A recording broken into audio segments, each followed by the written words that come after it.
Hey, Shalom, Shalom. To start this lesson off, I would like to give all. Hold on, let me check see if the sound is on. Con. Start this lesson off. I want to see if the sound is on. But, all praises, all honor, and all glory be given to Yahweh, Bahashem, Yahweh Shai, Bahashem, Rachak Wadash, that belongs to the apostles and elders of Great Millstone, who rule well and teach well, whose labors we have entered into. Shalom to the elect, beginning with the chosen 144,000, and to all the Akim. The brothers and sisters that may be tuning in, may this lesson be uplifting to your spirits. This is Brother Halal from the Great Millstone Chicago branch, coming at you with another lesson of truth. And, when Esau Edom, really wants to deflect the blame, away from things that he's done, things that he's still doing in the earth, acts of violence, usury, rape, rob, murder, genocide. Whenever Esau Edom wants to shift the blame from himself, what he'll do is that he'll just blame it on humanity in general. He'll say, look at all the things that human beings have done. Look how we've destroyed the earth. How we've polluted everything. And the whole time it is really his fault, man. And everyone knows it. But in a desperate attempt to shift the blame from himself, he'll say, look at what humanity has done to the earth. And everyone knows, no, it's you. You Edomites, beginning with the elite class, Esau Edom, the self-proclaimed white man, beginning with the elites on down, the international bankers. Y'all have consistently been the main problem in the earth, man. And your elites have been facilitating all manner of chaos across the world to oppress the Israelites and to gain capital, And everyone knows it, and now you're being called out for it, man. So I'm going to let this video play. This little comedic video I found on Instagram, but it's a lot of truth and, gems that this Jake is going to drop, man. So I'm going to let this video play. May this lesson be edifying. I hate when people be like, oh, humanity is just a cancer, polluting the earth. Humans are so bad, the planet would be better off without us. Oh, no, not we. Do not put us in y'all boat. It's y'all damn white people. Be specific now. Before y'all came, niggas was eating fruits and living in harmony. Before y'all niggas pulled up, nobody was worried about credit scores. Niggas wasn't stressing about bills. There wasn't a complex exploitative system of global wasteful extraction. There were no systems squeezing every fucking drop out of Mother Earth. Y'all pulled up, we showed y'all niggas around. Niggas fed y'all, broke bread, watched out for y'all. What did y'all do in return? Murder, private property, plantations, exploiting the land, chasing niggas down, rape, pillage, plunder, bring disease, epitemicide, destroy cultures, language, knowledge, customs, history. See, this is not every white person. As an individual, this is about y'all as a political class, as a system. And if you accept white, you need to accept your part and take accountability in the destruction of the goddamn world. Y'all are the only fucking reason we have the fear of nuclear annihilation. Oh, Iran has nukes. Oh, North Korea has nukes. Oh, these people are there. Y'all are the only niggas that are going to nuke shit. This is why y'all make all these fucking disaster movies. Y'all know what type of time y'all are on. Anybody's going to bring the apocalypse to the world is going to be you white people. The whole identity is built on. And, Esau Edom, it isn't white. The Edomite race, if you take a white sheet of paper and put it next to him, their skin won't match, man. Esau Edom is a pale man, and his blood show forth through his skin, man. Sometimes he may be red, other times he may be pink or purple. But either way, man, Esau Edom, is not white, he's red, mainly. But going straight to the scriptures, this is the book of Revelation, chapter 6 and 4. And there went out another horse that was red, and power was given to him that sat thereon to take peace from the earth, and that they should kill one another. And there was given to him a great sword. And this red horse that this verse is speaking about is referring to none other than the infamous Edomite race. None other than Esau, Edom himself, man. That they are the red horse that have been taking peace from the earth. And it says at the bottom what? There was given to him a great sword. What does that go back to? This is the book of Genesis. Salaki, this is the book of Genesis, chapter 27. And going to verse 38, it says, and Esau said unto his father, hast thou but one blessing, my father? Bless me, even me also, O my father. And Esau lifted up his voice and wept. And this is after, Jacob, our forefather, Yasha Allah in the pure tongue, received the blessings.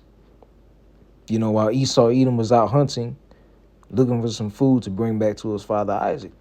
When he came back and found out that Jacob had, received the blessing, he broke down in tears. And this is the blessing of Esau. Verse 39, and Isaac his father answered and said unto him, behold, thy dwelling shall be the fatness of the earth and the dew of heaven above. What's the fatness of the earth? That's the riches and abundance, man. Esau, Edom definitely has that. Just look at the elites. Look at the Rothschilds and the Rockefellers and the J.P. Morgans and all of these notorious banking dynasties, that facilitate and fund these wars in order to increase their capital. And it says what? In the dew of heaven above, right? Esau, Edom has airplanes, these aerial devices, these aircrafts that can fly into the heavens, man. Far up in the sky. But this next verse is the point. It says, and by thy sword shalt thou live, and shall serve thy brother Jacob.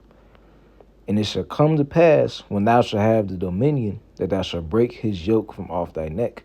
So Esau, Edom's blessing is the sword. An instrument used for one thing and one thing only, to inflict pain and or to kill. Or in the unrighteous case, to murder. Because killing and murdering is not, the same thing. As Elder Malcolm always explained it. You have killing, which is lawful under the law, and then you have murdering, which is completely unjust. And Esau, Edom has murdered many people. No other group or race of people has shed more blood on this earth than Esau, Edom, man. This is their blessing that they've been given. They've been given the instruments of destruction, like the Jake said in the video. Esau, Edom is the only reason we have to, worry about the threat of nuclear and atomic war. You had the Amalekite Oppenheimer, who was responsible for creating let's see, I don't know if it was nuclear or atomic.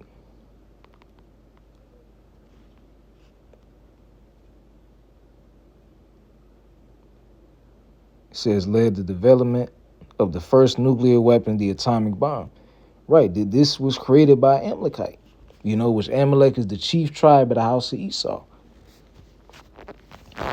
So this is the blessing of the Edomite, man, to murder, to use his sword in order to, get his way.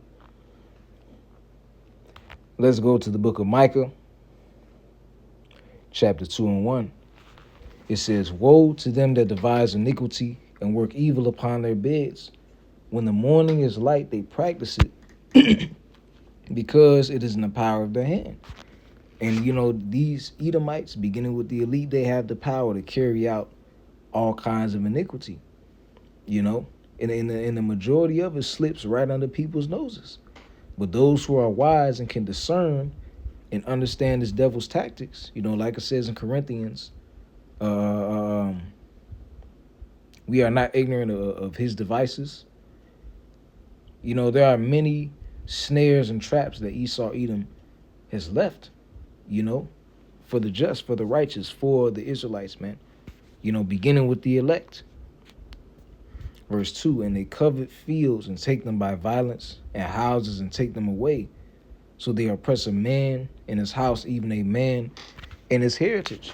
And that's what this Jake explained in the video. You know, that's all Esau Edom has done. Going throughout the earth, seizing land, you know, snatching people up against their will, committing all kinds of atrocities against various groups of people. You know, most importantly being the Lord's chosen people, Yasha'Allah.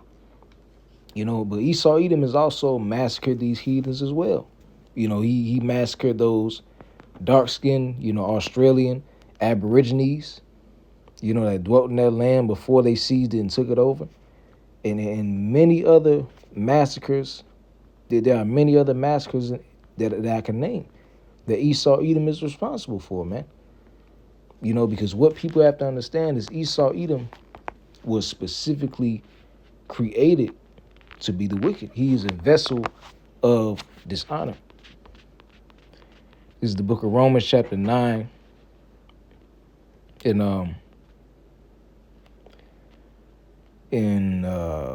I'll start at verse 20. It says, nay, but O man, who art thou that replies against the Most High? Shall the thing formed say to him that formed it, why hast thou made me thus? Has not the potter power over the clay of the same lump to make one vessel unto honor and another unto dishonor? You know, so Apostle Paul is explaining that in the same way that a potter that has his clay, you know, and uses it to make whatever he wants to make, it's the same way with the Lord and us, man. And the Lord has created vessels of honor, which ultimately is, you know, Yasha'Allah, you know, the Israelites, beginning with the chosen elect that are going to be delivered out of this destruction, out of this tribulation, and what? Vessels of dishonor. And you have, you know, the heathens, you know, they're also vessels of dishonor. You know, these Moabites, you know, eating cats and dogs, you know, serving this food at these shops, man. You know, you got Ham, you know, letting cows piss on their head. These heathens are our vessels of dishonor. But the main vessel of dishonor that embodies all the characteristics that I just named of those previous heathen I mentioned is Esau Edom, man. You know, he is the worst of the worst, the ultimate vessel of dishonor, man. And what is the Lord going to do to that vessel of dishonor? Verse 22, what if the Most High, willing to shew his wrath and make his power known, endured with much long suffering the vessels of wrath fitted to destruction? So eventually, and we are in the latter days where the Lord is going to make this happen, we're coming into the time frame where the vessels of wrath are going to be destroyed, man. You know, and deep down, everyone knows it. Everyone knows that one day these Edomites will have to answer for all the crimes that they've committed, man. You know, if Yahushua got crucified and he got punished, you know, pursuing the Isaiah, the 53rd chapter, what makes you Edomites think you're going to escape, man? You know, if Esau Edom were to escape his punishment, that basically makes him better than Yahushua. And we know that's not true. So you Edomites will drink of this cup, man. You know, you will reap what you have sown in the earth. That brings me to this last scripture in Revelation chapter 11 and 18. It says, and the nations were angry. And we're seeing that right now in these latter days. The nations are angry. We're seeing uprisings of the people and wars and rumors of wars. You know, and the main war that's brewing, which will lead to World War III, is the war between, you know, the BRICS, you know, Russia, China, then their companion of nations that they've made alliances and covenants with, you know, Iran and all these other nations. You have other nations joining, you know, the fight against Babylon, you know, the Houthis in Yemen, etc. But you're seeing the nations being angry. And who are the nations of the East rising up against to go to war with? America, and Israel, which are both two strongholds that are controlled by who? The Edomites, beginning with the elites, the international bankers that control the capital, that set up these central banks in these countries in order to assert control over the population, man. Controlling these politicians like puppets. It says, in thy wrath is come, in the time of the dead, that they should be judged, and that thou shouldest give reward unto thy servants, the prophets, and to the saints, and to them that fear thy name, small and great, and shouldest destroy them which destroy the earth. And this is what we've been waiting for. Our elders and apostles on down, man, we pray every single day for this destruction to finally come, and for these devils to be brought down, man. And there's nothing that they can do to stop it. So I hope this lesson was edifying. With that, I'm going to give all honor, glory, and praise to Yahweh, Ba'ashem, Yahweh Shai, Ba'ashem, Machakodash, double honors to the apostles and the elders of Great Millstone who rule well and teach well. Kwame Sha'ala, Wa Abba Baba. I'll see you in the next lesson, Lord willing, Shalom.